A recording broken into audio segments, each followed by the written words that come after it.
Welcome to Flipping the Table and another honest conversation about food, farming, and the future. Today, Michael speaks with a fifth-generation dairy farmer from the organically certified Moreda family farms. The family is being sued and harassed by extreme animal rights activists who are behind a November ballot measure in Sonoma County, California, that not only threatens the region's small and mid-scale farmers, but could also lead to other campaigns across the nation.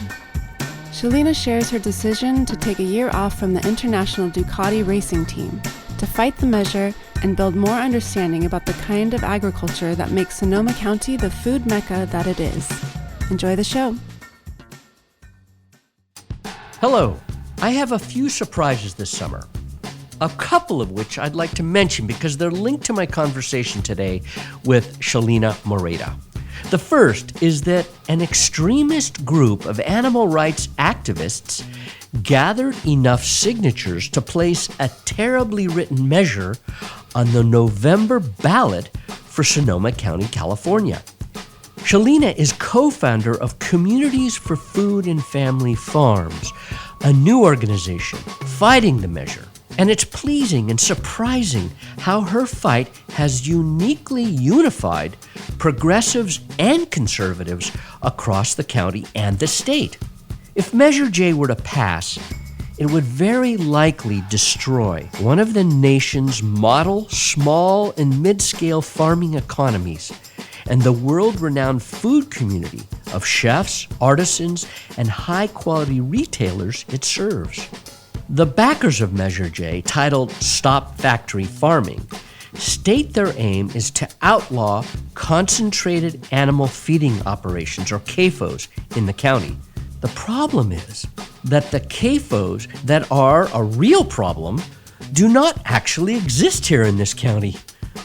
Sonoma County is a place where small and mid-scale farms exist due to the larger community's values and the tourism and wine industries that depend on the cheese, meat, and poultry that are produced here.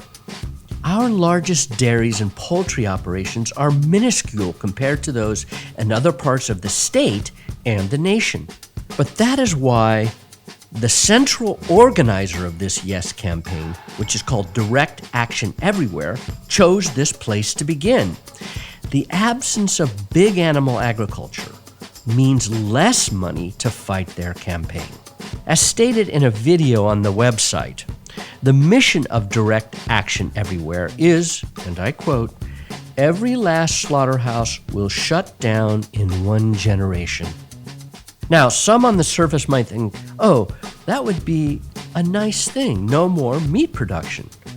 But if you understand the link between grazing animals and ecosystems, the nutritional value of meat and dairy, rural economies, and the infrastructures that farmers need, you see clearly the potential tragedy for such an extreme goal in a place like Sonoma County. And another big surprise for me this summer is Shelina herself. She's not just a millennial raised on the Moreda family farms, which is an organic dairy, but she is also a Ducati motorcycle racing team member who competes globally and is rated among the top 10 in the world in her category. She's also a Covergirl model who told me, "Milk does a body good." She is also co-founder of an animal rescue organization called NorCal Livestock Evacuation, which launched during the terrible Tubbs fire here back in 2017, and has since that time saved over 10,000 animals. They've saved over 10,000 animals from 18 of the largest fires in this state. So, Shelina is obviously fearless, but as you will see, she is also a great communicator.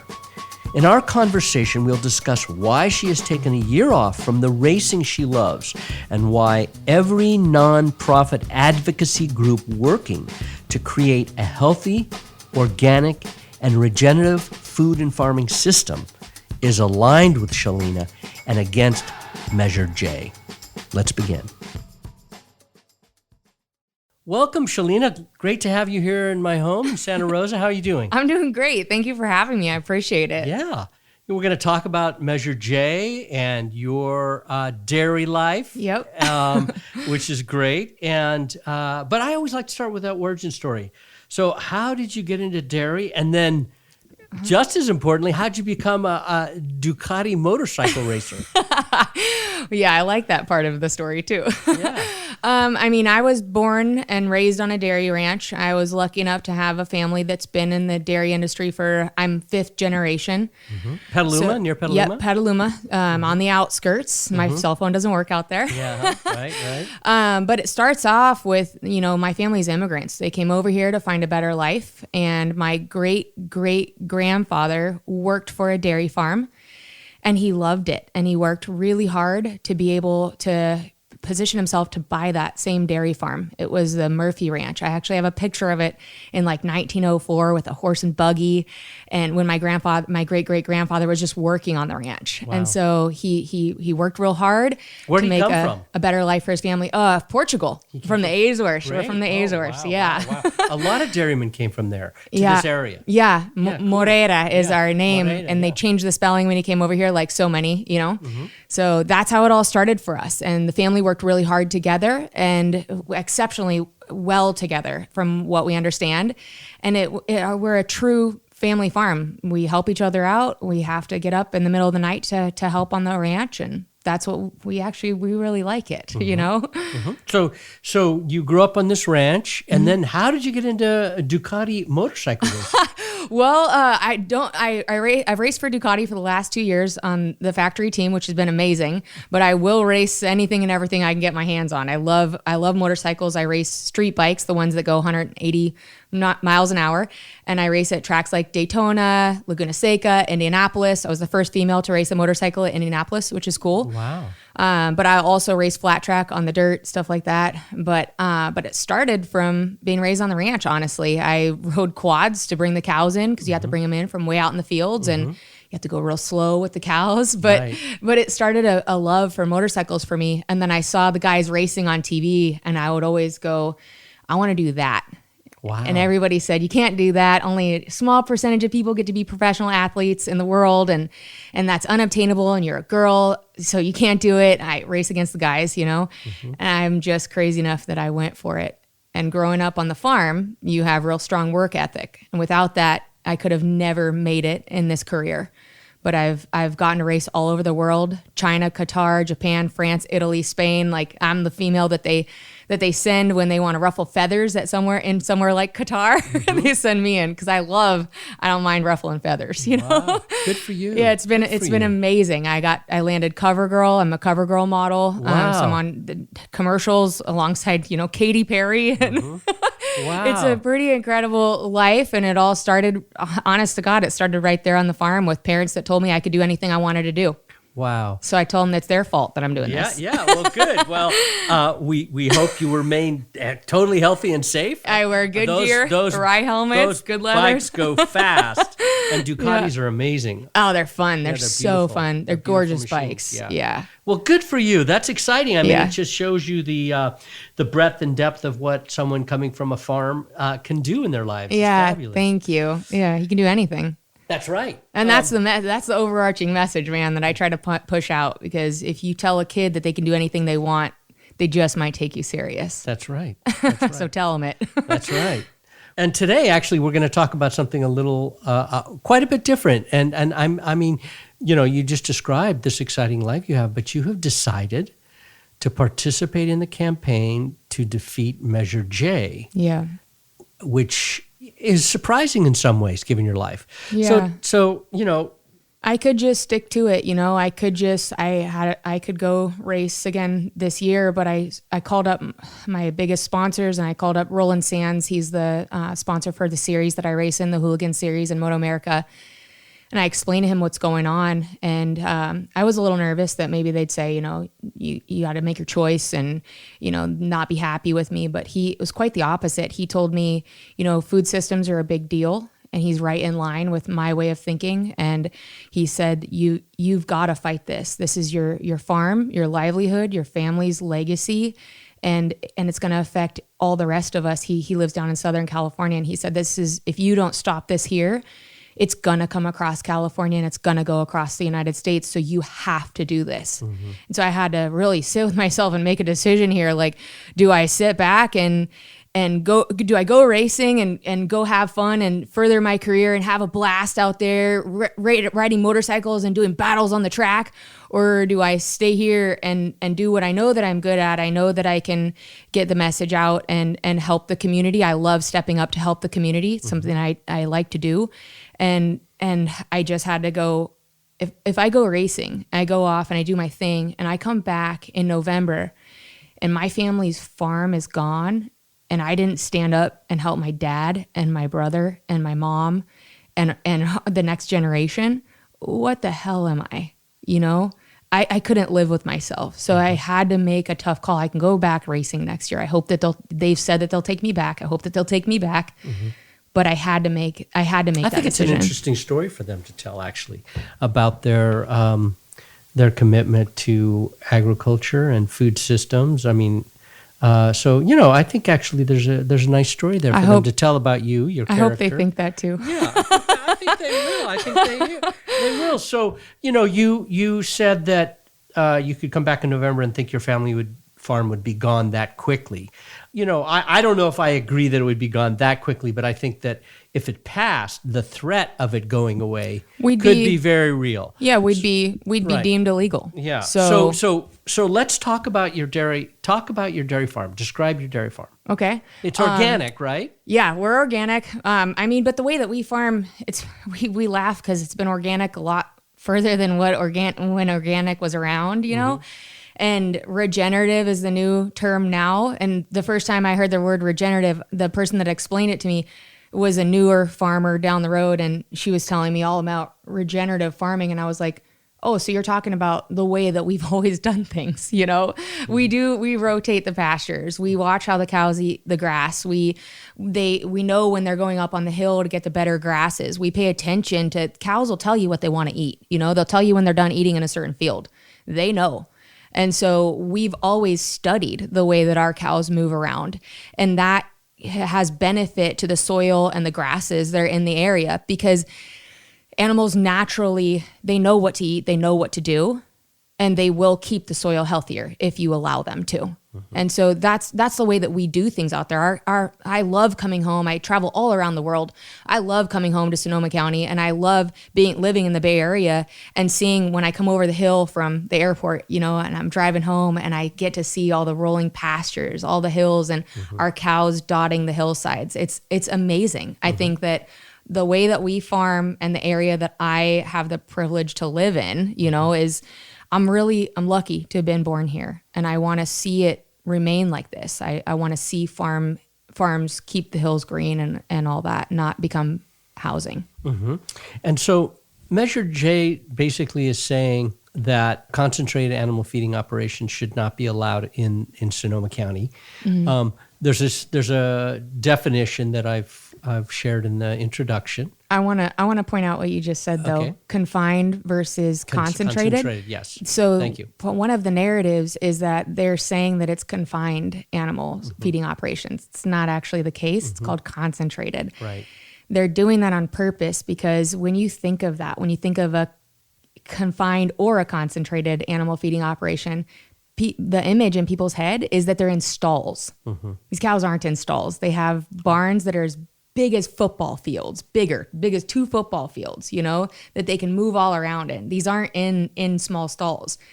It's very comfortable for them, and they are allowed access to outside. They can go out on the fields.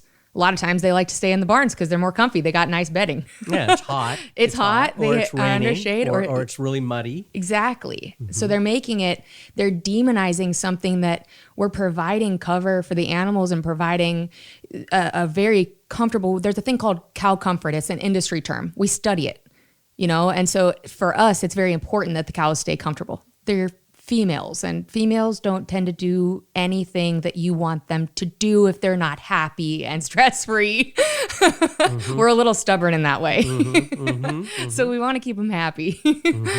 So you have both fields, and you have, obviously you got to have the big stalls for them to go into, not stalls, but big barns. Big barns. Big barns. How many cows do you have? So we have about 750 right now, which is just over the limit that they're saying Right. for Measure J. Right. Which brings up another point. Right. Please just bring it up. So they're saying that this is only going to affect dairies that are over 700 cows. Well, if we didn't think, if it was actually only going to affect dairies that were only up to 700 cows, it'd be real easy for us to just sell off 50 cows. But that's not the case. If you read the verbiage in what will be the new laws, they're going down to 200 cows. And even below that, if you read into it a little bit more, even below that, they have authority to go on to farms that are even less than that if they deem it necessary.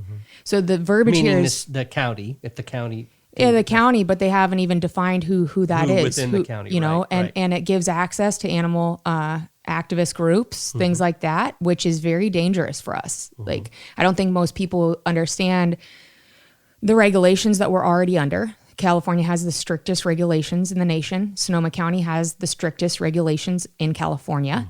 So we're already under very strict regulations. Even though we're under very strict regulations, most of us are also voluntarily humane certified. Right. So we're going above and beyond the very strictest regulations that there are, you know, because we think that that's important. And so I just, you know, when you, and the thing that I was going to say is that the animal activists that have been around here, people don't understand, the public, the community doesn't understand how much that we've been being attacked by these people already. I have an app on my phone that shows me what airplanes are flying over because we consistently have planes and drones that fly over our place to try to video us and find any little thing that they can to make us look bad, you know, and publicize it and put our addresses online and entice people to come and storm our properties and attack us. I mean, it's insanity. They've brought avian influenza into our county. Our county's never had avian influenza before. We have video of them sneaking onto one of the poultry farms, 2 of the poultry farms actually.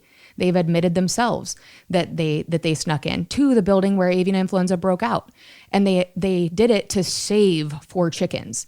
Well, because they did that, hundreds of thousands of chickens had to get euthanized immediately, and 1.6 million have been killed in Sonoma County because of that one act. And so when they say that they want to save the animals, and these are the people that we're going to allow to have authority over the farmers who've been doing this for generations, if we weren't taking care of our animals wouldn't take care of us. Yeah, and I'm not sure they would have authority. I'm with you in the sense that these animal rights activists that are, in my view, very extremist because they don't really look.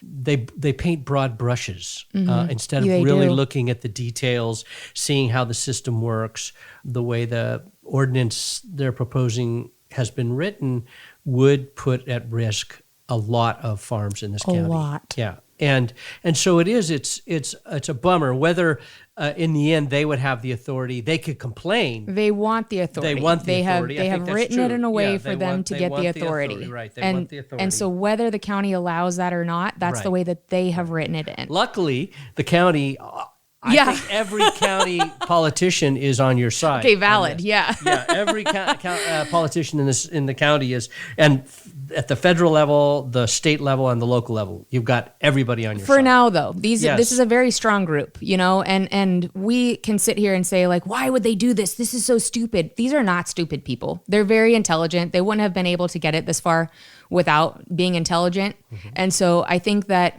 thinking that we will always be protected by those in charge at the county is a little naive, because these people have been able to infiltrate a lot of different organizations, and it is scary. Mm-hmm.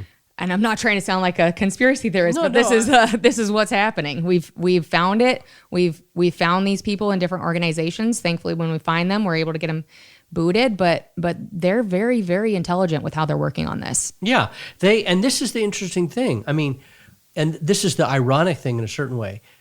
As a dairy person, and you explained it, and the dairy folks that I meet, and I meet quite a few, mm-hmm. They care about their animals. They love their animals. They want their animals to do well, because the healthy animals are the most productive animals. Yep. And you're farming organically, so that tells you something right there about your concern for the land and for the animals. But bad things do happen. There's Of been course, evidence. yeah. Bad things have happened. Bad things across the happen in country. life, right? Bad Like, things happen. to But our what I'm saying is families there- and- yes. But yeah. what I'm saying is there are instances periodically of animals being mistreated by I see what you're saying. dairy Yep. workers, or here in Sonoma County, we had that guy that had the horses out there and was starving his horses out in southeast of Santa Rosa. That's horrible. Yeah, it's horrible. So there are legitimate concerns about animals being well treated. Any humane person would be thinking that way. Yeah, of course. Nobody wants animals abused. I mean, Right. unless you're a psychopath, there's probably a study out there somewhere that shows that people that want animals abused have got to be Right. psychopaths Right. On some level. Right. I don't believe that anybody wants to see animals abused. And I think that that's a horrible thing. That is also why we go to extensive measures to do things like get certified for humane treatment of animals. This is something that isn't talked about, but when you see the videos that they'll sneak in and get of dairy farmers abusing animals, things like that, a lot of times those same people are enticing the workers to abuse the animals so that they can get the footage. It's been proven in court, and it's not acknowledged because it's a hype thing, right? You only see that first story when it comes out. They're abusing the animals. Well, then you find out that they were being paid to abuse the animals. So that's even more horrible, but nobody talks about it. The thing that also nobody talks about, and I don't know if I'm supposed to talk about it, but if we find somebody abusing animals on our ranch, for instance, they're immediately fired. Immediately. There's no second chances. If you don't care about animals, you shouldn't be working on a farm. I was raised on a farm, and not ever was I taught to abuse those animals. You take care of them. I had a calf in my house, in my front room during the winter time because it was deathly sick and I was trying to get it better, in my home. My dad would not be happy if he knew that. So I'm going to tell him that. But that's the thing is that there's zero tolerance on a farm for people abusing animals. I saw a few days ago, one of our employees pushing the cows a little too fast and it made one of the cows nervous. And I said, Despacio, like easy, and it's not the right word, but despacio. I told him, despacio con mis vacas, slow with my cows, because I want them to be treated well. And that was only for him pushing them quickly. Yeah. I think that the challenge always in agriculture, because I've spent an early part of my career working with farmers and activists who were kind of in opposition around different things. And it's always one or two people that do something bad that impacts the whole industry. Totally. And that's the sad thing that I always think about. But you have that in every industry, you know? Yeah. And so we have to be real careful not to paint the whole industry with the same brush. Right. So how do we do that? I mean, that's the question I always have in my mind. Communication. I think that farmers think that if they're just working with their animals and doing a good job with their animals, then everybody will understand that, And I think that it's not quite the case. I think that we live in a time where people want more communication, but farmers aren't the type to get on social media. My dad doesn't even have social media, He wants to be out there with the animals. Farmers farm because they want to be around the land and the animals, not around people. If they wanted to be around people, they would have marketing jobs. They would have they would live and work in town, And so I think that it's up to us, the kids of those farmers, to get out and talk about it a little more and say what a good job that my dad does with the land and the animals, and tell the stories that have been passed down through the generations of how we are the best stewards of the land and how we do protect the open space. We are the thing that stands between lands getting developed, and keeping nice and healthy lands. Yeah, it's true. I mean, one of the things that when I first moved to Sonoma County in 1990, the thing that struck me was the beauty, and obviously the agriculture is fantastic, and that I just felt like, okay, this is a place of great beauty and Thank you. abundance. I love this place too. Yeah, Abundance is a great word. Yeah. Exactly. I travel all around the world. You can't get food like we can here. No, that's right. And that's one of the biggest dangers of the Measure J thing, is that it's going to affect the local food systems. Yep. I mean, we're very lucky and we take it for granted, but food isn't, they're not going to stop milk and eggs from being shipped into Sonoma County. They're not going to stop people in Sonoma County from eating those things. They're just going to come from outside of Sonoma County, from farms that are much bigger than here. Right. I think a thing that gets overlooked a lot is that the farms in Sonoma County are 1/3 of the size, the biggest. Like we're one of the larger ones in Sonoma County. Mm-hmm. The farms in Sonoma County are 1/3 of the size of the average farms in California. Right. 1/3, our largest are 1/3. That's crazy. And it's being overlooked massively. Right. So they're starting with the people doing it the best. They're starting it with the smallest. And because if they win here, it will, they'll be able to go everywhere. Right. You took the words right out of my mouth. Right. It's true. I'm glad you see that. I'm sad that this has been attempted. And that's why we're so strongly against Measure J, because they're picking the very wrong place. I think there might be places in the country where it would be appropriate because they're very big dairies. I don't disagree, but I can also tell you that as dairy farmers, we're getting a lot of pressure to become bigger and bigger and bigger. I know. The economics force it. Yeah, and my dad goes, he thinks that he's not a good enough farmer because there's these 30,000 cow dairies and he's not that big. And I'm like, Dad, we do it right. We're small enough. This is another thing about the Sonoma County farmers. We're small enough to be able to pivot according to what the community wants. Right. During COVID, people weren't getting enough milk and eggs. Guess what my family did? Mm-hmm. We went out and bought a creamery, moved a creamery onto the dairy so that we could bottle in small batches, the slow food style with the low temperature pasteurized milk with very small batches. We did that. We did doorstep delivery for the community. Wow. Only during COVID. We don't do it anymore, but we did it because we're small enough to be able to pivot and listen to the community around us. If we get put out of business, our cows get sold to those 10, 20, 30,000 cow dairies. They're not going to listen to the community. They don't have the ability to. They're too big. They do a good job at what they do. I'm not knocking them in any way. It's a different business. It's a different business completely. And a different context. Yeah, we're small here. Right. We hope you're enjoying the conversation. If you are, please rate our podcast and offer a review. Your voice will help us grow our listener base, which helps us sustain the funding to share these conversations with the people and organizations shaping a more just and regenerative future. A future in which the food and farm businesses are helping to solve the largest challenges of our time. That is the beauty of Sonoma County. I think of all the people that I know, the duck producers, the lamb producers, the pig producers, the cattle producers who could be impacted by this in a very negative way. Yeah. And it really does freak me out because this is one of the last places in the state where you can have lots of small farms and have them survive. Exactly. And that's because we have a culture of tourism here. People come for the wine and the food. And the views. And that's very, very important. We have incredible cheeses. Yes, we do. Because of the dairy. Go ahead. Sonoma County and Ferndale are the smallest dairy farms in all of California. That's right. It's those two places. Right. Sonoma Ferndale, County up in Humboldt County. Yeah. Absolutely beautiful and place. Sonoma County gets combined with Marin County a lot because they only have fewer dairies down there. We provide, between Sonoma and Marin County, we provide 50% of the organic milk in California.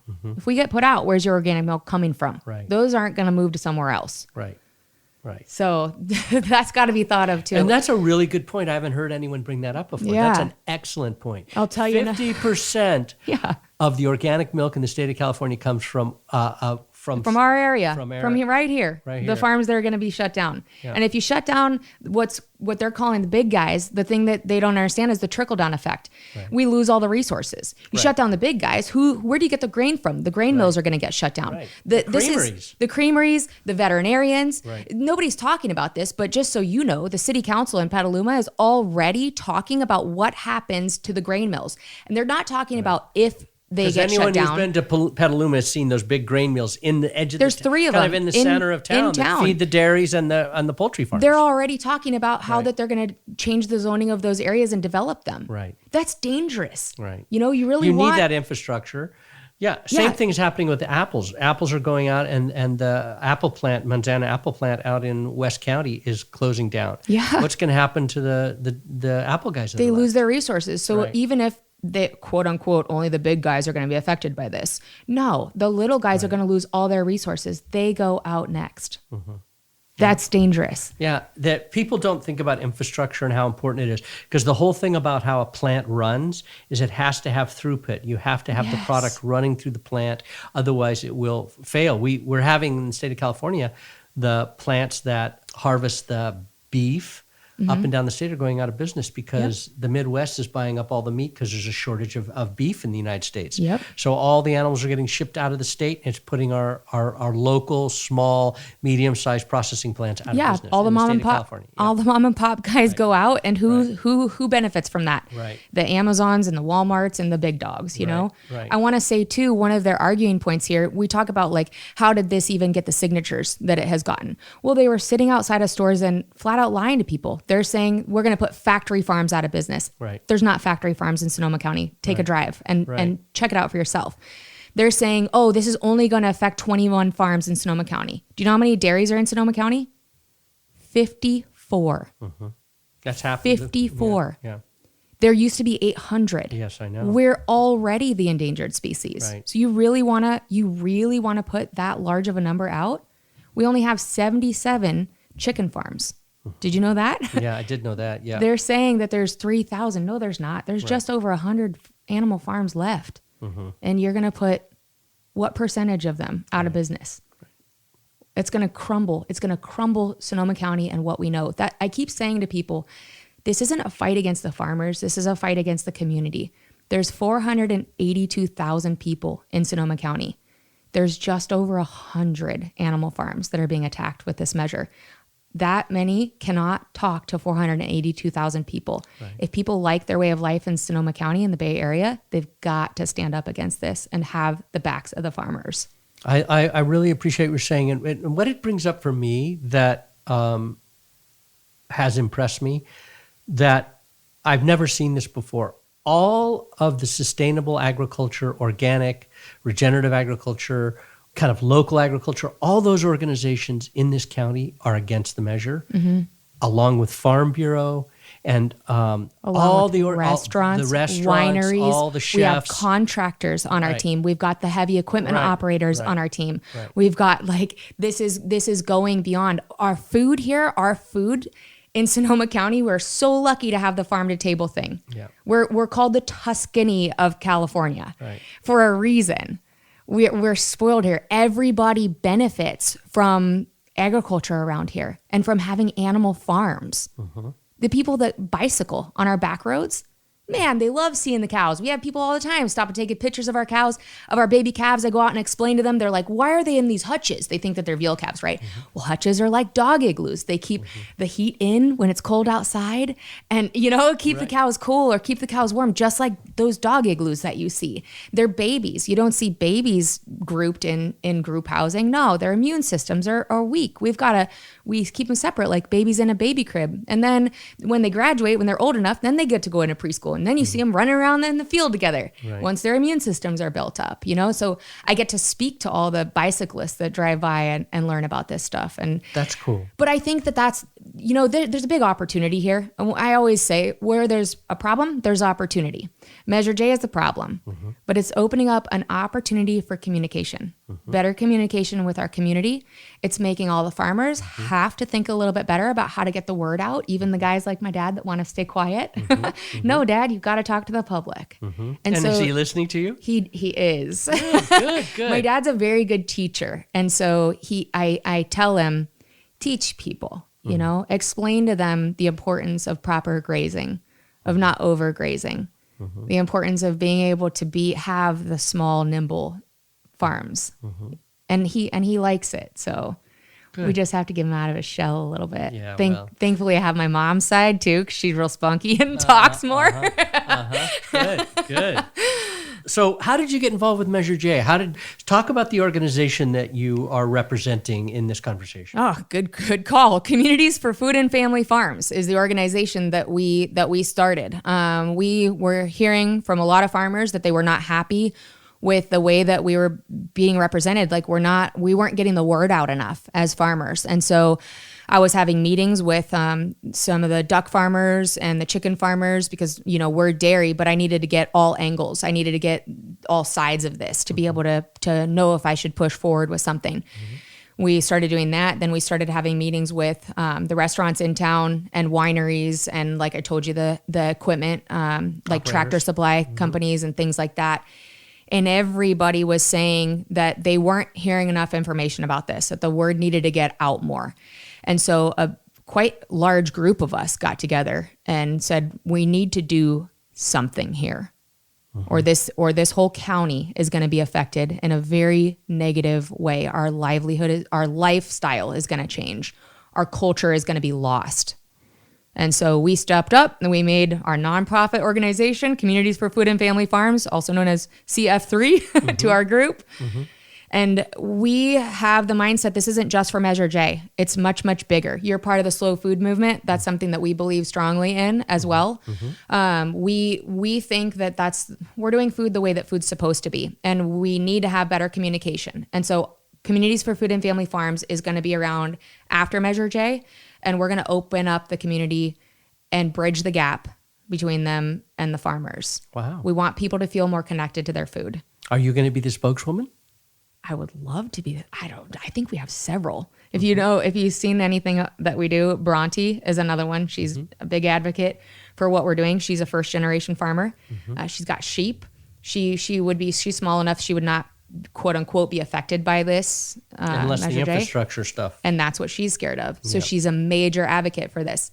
She's also seen how often the farms are getting attacked. So she's not okay with the farmers getting attacked and them storming onto properties where, kids are living, and a lot of minorities that, they just kind of want to be left alone a lot of the time. So I want to say something on that too. Actually, that just reminded me, part of this proposed measure is that they're saying that they will retrain the employees.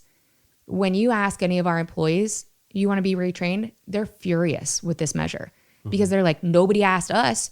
We moved here because we want to work with animals. What are we going to do? They're going to retrain us to do a city job? We don't want to do that. Like, we're going to have to move somewhere else to work alongside animals.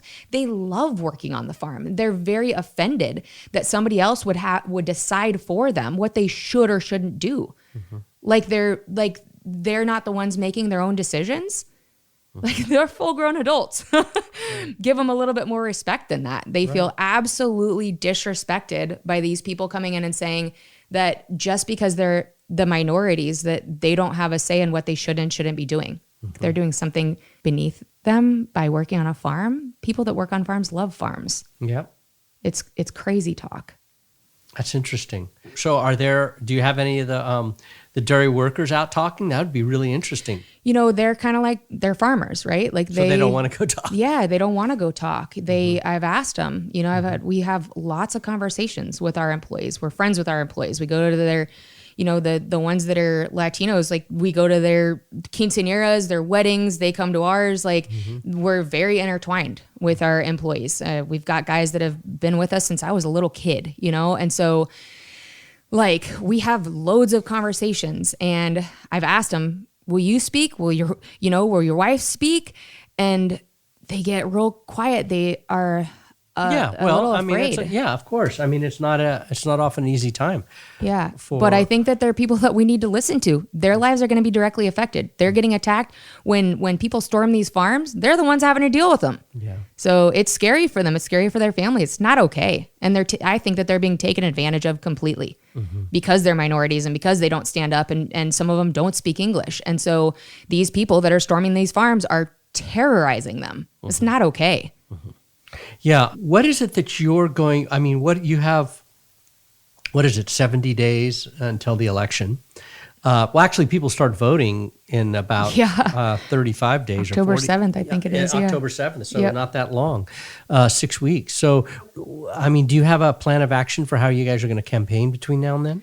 Yeah, so we have quite a lot of little events planned. So we've done some town hall gatherings, which have been awesome. I think that those help to get the word out, but we need a lot of help. Like we need volunteers coming. We need to plan more town halls so that we can talk to more people. Podcasts are a fantastic way to get the word out. We need help getting the word out. One of the things that we're recognizing is that the media is not for us. The media has attacked the farmers as well. My grandfather, they put my grandfather, who's not with us anymore, on the front page of the paper to slander our family name. He's not even alive to defend himself. This is the angle that they're taking instead of supporting. When was that? Oh, probably 2 months ago. Wow. I'll send you the article if you'd like.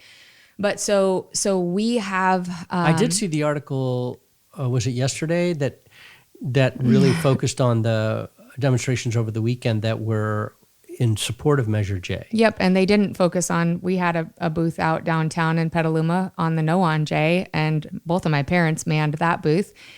And they didn't focus on anything like that No on J is doing. Which surprises me because the agriculture industry is united, right, left, and center on this thing. Not just agriculture, which food, the whole food industry. That's right. And so it surprises me because the Press Democrat, if you're talking about the Press Democrat, is the biggest paper in the region, and it is dependent upon that industry, all those industries, restaurant, tourism, wineries, dairies, everybody. I mean, Strauss, both Strauss and Clover advertise vehemently against this. We have meetings with Albert Strauss. Albert Strauss came to our town hall and spoke. I talked to him a few days ago. Albert's fantastic. Yeah, he is. And so, but I'm surprised that the Press Democrat is. We were too. We're disappointed is the right word because we think we do a good job of keeping Sonoma County, a happy, healthy place, and they're dragging us through the mud. So it's discouraging. But it is what it is. And so then therefore it's important to get out on podcasts and things like this and speak to people we got to speak to people that are outside of the agriculture industry. Honestly, right. Farmers are real good about speaking to other farmers. Right. No, you've got to talk to the public. You have to. And so I'll tell you a couple of things that we're doing. We're partnering with a winery in Sonoma Valley, Vianza, and we're doing a big fancy event on September 25th. Good. We are working to get politicians and business owners and presidents of organizations from all around the Bay Area to attend to that. That's going to be something that I think is going to be a big deal because it's going to be our first annual. We're going to keep doing these because I told you we're going on beyond Measure J. We're doing a thing called Come Over October on October 12th and 13th, where it's aligning with the wine industry. It's, wine and cheese, right? And so that's going to be a large event. We're going to have hundreds of people at that one. Where will that be? That's going to be in Petaluma. We're looking at an old mill that it'll be a real cool location. And so we're doing things like that to get the word out. But the bigger thing is for us right now is volunteers. We're a tiny, tiny group. And like I already told you, I'm working mostly from the dairy angle of things, 54 dairies. And we can't talk to all the 482,000 people. So if we have people in the community, especially people that are listening, I don't care if they're across the United States, people that want to get involved with protecting smaller agriculture, the whole slow food way of being, get a hold of us because this needs to be, in my opinion, a national movement on our side. There are a lot of attacks on farms right now, on our food system is really difficult right now. And so we need people that are willing to talk about it. We need people that are willing to host events. We need people who are willing to bring signs out to people because our tiny group isn't big enough to get all the signs out. We're very behind right now on it. And so these are the things we need. We need people that are willing to go door to door and talk to people. Those are the people that, that are the most vulnerable when the Yes on J side shows up at their door and shows them a picture of a chicken on its back that we found on their social media from 4 years ago in Modesto. It's not even from Sonoma County.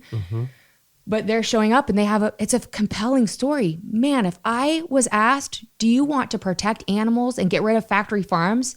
Yes. Sign me up. That should be all of our reaction. The problem is that that's we don't not have factory farms. True story. Right. So we need people that are willing to talk about our side of it. Right. So Communities for Food and Family Farms, our website is foodandfamilyfarms.com. Foodandfamilyfarms.com. Yep. Food and Family Farms. Shelina. And you're Shelina. Shelina at foodandfamilyfarms.com. Yeah, People write Shelina an more email. than welcome. And you can, if you're a volunteer, if you're willing to put up a sign or make calls or walk the neighborhood, Shelina. Or host events. At foodandfamilyfarms.com. Shelina at foodandfamilyfarms.com. Yeah, and businesses that'll get on board with us or donate for the silent auction or donate to the live auction because that's even more fun, right? Right. Anybody that's willing to do that kind of stuff would be amazing. And following us on Instagram, we have a brand new Instagram page, so we only have 200 followers. But what is it? It's Food and Family Farms. It's at Food and Family Farms. Okay. And we've got a new Facebook, same thing. So those kind of things really help, Good. Share the videos and interact with us. Yeah, I'll do that. Ask us questions. Roots of Change did send out a blast to our followers in the Bay Area. And Awesome. I did get some emails from people saying, hey, thanks for this. I was you? confused as to what to do. And I shared Calcan Yes, put out a they're really nice press release with the long list of all the supportive organizations who are against Measure J. Yep. And that we use that and just push that out. That's awesome. And we're gonna do this. This is gonna come out in October. Okay. This beginning of October, and then we will do in our next 2 newsletters, September, October. We're going to put more. Awesome. Thank you. Yeah. I mean, it's crazy. The organizations that are standing up behind this, like CalCan, the Teamsters, we've got the Democrat committee, we've got the Republican committee, you know, all sides are against what's going on here. I know. And it's been awesome because Western United Dairies is another one that's standing up big time against this. They are all of the Western dairies, Western United States, and they see that this thing will go national if we don't stop it here. I don't think so. I want to say one other thing about this is that I don't think people understand how deeply rooted this is.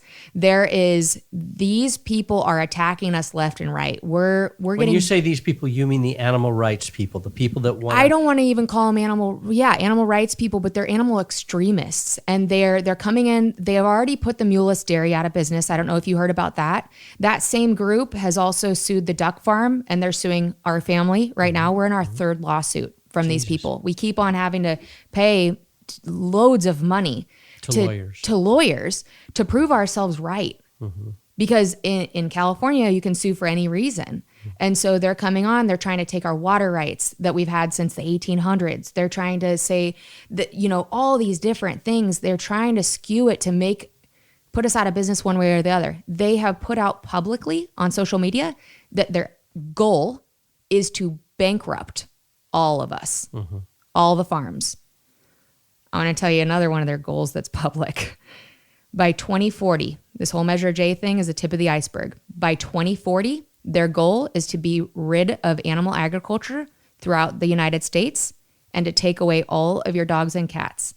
Anybody that thinks that that's a conspiracy theory can go on their website and check it out for themselves. I haven't heard that, but that's amazing if it's true. Yep, I'll send you a screenshot. Yeah. I don't want traffic on their website, so I'll send you a screenshot. Okay.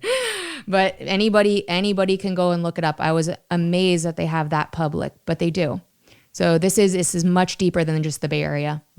Yeah, it's the problem in the country. We have extremists in many different areas, and this is a good example. And it's interesting to wonder why there's so much extremism now, and it's really frustrating because extremism doesn't really help. I think it's because we don't listen to each other. I think that if we have more conversation and more understanding of each other as humans, I honestly think that we wouldn't have so much extremists. So my mom has always been a big proponent of communication is key. And so what I've done, this is probably frowned upon by a lot of farmers, but after the Board of Supervisors meeting where Linda Hopkins said, we have one thing in common and it's bullshit. But after that meeting, I sat and I talked to the proponents of Yes on J. I had actually a pretty good conversation with them, and they were like, "What's the what do you think is the problem?" And we thought that the little farmers would appreciate this movement. No, they don't. They didn't. Right. They don't. A lot of the people that are pushing it don't understand. Ecosystem of people working together and needing each other. And that kind of communication, I think, doesn't happen nowadays because people are so used to getting attacked. But if you sit down, that wasn't the only time I've sat down with these people. I've sat down with them on several occasions because I think that it's important to actually talk about things because, hey, I understand that you don't want animals to be abused. I don't either. I actually run an animal rescue group. I haven't talked about that, but during the fires, this is part of farms being nimble. My dad donated his stock trailers for me and my brother to go save animals out of the wildfires. We started a group called NorCal Livestock Evacuation. We were nicknamed Team Badass because we rescued about 1,500 animals out of the Tubbs fire, which everybody around here knows about the California wildfires. Right. We like animals. We want to save animals. And so when you have a conversation like that, I told these people like, hey, I run an animal rescue group. And they were like, oh, we've actually heard of your group. We know of you. I'm like, yeah, that was started by 15 farmers that showed up on Bennett Valley Road all together to save horses, you know, out of the fire. We teamed together. And so I think that opens their eyes when they start hearing like, no, like we care about animals too. But we have to have those conversations. So thank you for having this conversation. Yeah, well, absolutely. No, I'm very impressed with a few things. One, the kind of diversity of your life, all the things that you're doing. Thanks. Followed by the fact that you are so well versed in this issue and have a lot of great, I think, arguments and statements for why Measure J is such a bad idea, and why it's amazing how unified the county is around it. Isn't it? And I'm just hoping that will ensure its defeat. The unifying is the coolest thing about it because you have people from all different walks of life, and what else allows that? I know. In this day and age, I mean, right in the middle of a presidential election, which is really vitriolic, here we are, right and left, all supporting everybody. The defeat of Measure J, and because it will destroy agriculture and as we understand it. It will destroy Sonoma County. It will destroy the Bay Area, and that is. It's so unifying. I love it. It's the coolest thing about Measure J. Yeah, it is. It's a very interesting thing. And so I just hope it continues. Yeah, me too. And I wish you luck. I hope the conversation continues. I need to clarify that. Yeah, and good luck with the group you formed. Thank you. And I appreciate it. I hope people will reach out to you with the interest in supporting, and I hope so hopefully too. they will. Anyone that lives in Sonoma County votes no on Measure J. I mean, we want a TV show out of this, you know. Let's make Bay Area Clarkson's Farm. Great, yeah, why not? Send Netflix my way. We've got enough characters. Right, that's true. That's true. So, Shelina, thank you very much for your time. Thank you so much. I really appreciate you. Pleasure. Thank you for listening. Roots of Change is a program of the Public Health Institute.